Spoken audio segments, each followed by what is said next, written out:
Oke guys, jumpa lagi channel bisnis online ala Sirtiman. Kali ini akan membahas tentang fase di zona kegagalan.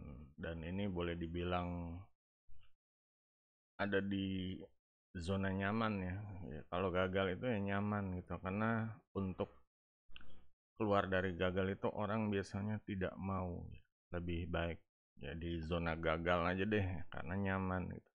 Ini contohnya adalah ya saat ya dulu pernah ya, kita semua pernah ya, mau coba bisnis, mau coba usaha, cuma kenyataannya gagal gitu. Modalnya nggak balik, pendapatannya nggak sesuai, kurang. Kalau diterusin minus terus, jadinya mereka ya kita semua ini kayak, aduh kayak nggak bisa, nggak belum saatnya, belum saatnya, cuma kenyataannya nggak mau berubah-ubah gitu. Mereka benar-benar ngerasain kalau zona nyaman itu enak banget, empuk banget ya.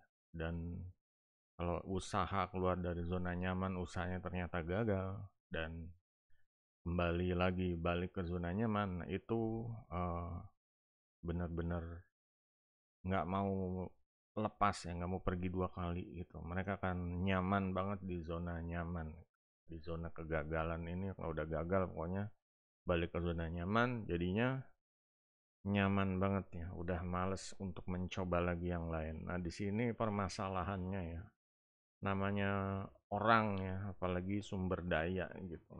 Dan ini dibutuhkan sama sama bangsa, sama keluarga, sama lingkungan sekitar ya, untuk membangun desa, membangun kota ya, membangun lingkungan kita terdekat gitu. Sedangkan kalau kita ya mikirin egois, mikirin ke zona nyaman, inilah yang bisa membuat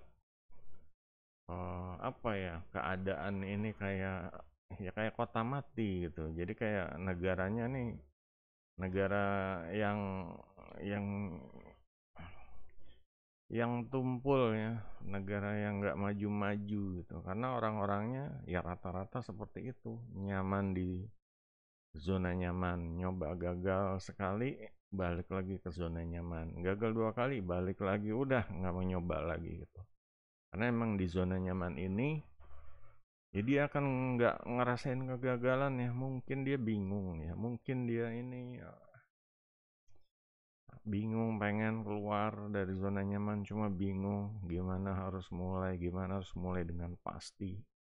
Ini nggak ada gitu, nggak ada yang pasti, segala sesuatunya harus direncanakan dan rencana itu pun bisa berubah sesuai kenyataannya. Tapi disinilah ya, kita tuh bisa sambil jalan ini bisa menutupi kebocoran, menutupi yang kira-kira bisa berakibat fatal seperti itu.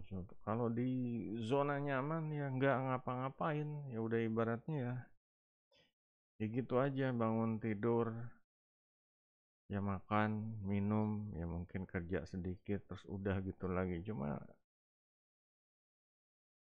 kita sebagai SDM ya dibutuhkan ya sama keluarga, sama diri kita sendiri, sama lingkungan, sama desa, sama kota ya, sama bangsa gitu. Di sini kita harus start ya, harus mulai. Untung di negara Indonesia. Coba kalau kayak di negara yang lebih susah ya, kayak di Afrika atau kayak di Amerika Selatan atau Amerika Tengah, itu benar-benar, apalagi di yang lagi perang itu tuh nggak mikirin seperti itu, mikirnya bisa hidup aja untung gitu. Cuma di sini segala sesuatunya udah enak, udah listrik ada, wifi ada, untuk beli apa-apa marketplace-nya banyak ya, toko online murah-murah, yang mau mau merubah ya, mau merubah nasib, merubah merubah masa depan ya silakan gitu. Jangan ditunda ya, jangan terlalu nyaman di zona nyaman ya. Ini kita tuh harus benar-benar lebih baik terus hari demi hari ya, sampai sampai masa depan itu harus lebih baik dari yang dulu gitu, lebih baik dari sekarang. Jadi itu aja guys. Oke, yang mau tanya tentang gimana cara keluar dari zona nyaman, silahkan tulis di kolom komentar. Sampai jumpa video berikutnya. Goodbye.